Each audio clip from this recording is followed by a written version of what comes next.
5 hari lutut kat Almah memang tak biar orang Almah support gila-gila aku.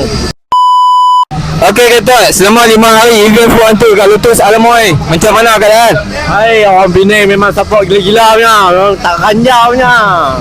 Okey, tunggu next event kita nah.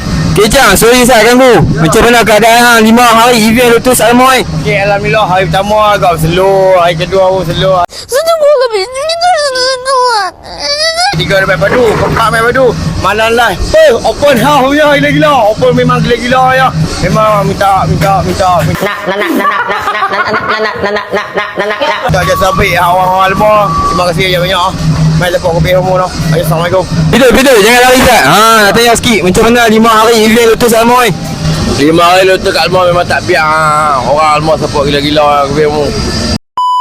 Okey, kepada warga Almah, terima kasih banyak-banyak support kami kat sini selama 5 hari. So, hampa orang Almah memang orang kata cun-cun lah hari terakhir, hari second last hampa support kami gila-gila sampai kita habis terus. Tak ada apa dah. Hari pertama macam kita cakap, orang tak ada. Hari kedua, jarang-jarang. Hari ketiga, full. Sampai hari terakhir, memang tak relax. So, untuk next event pula, tarik kat mana? Kita akan pergi ke Johor.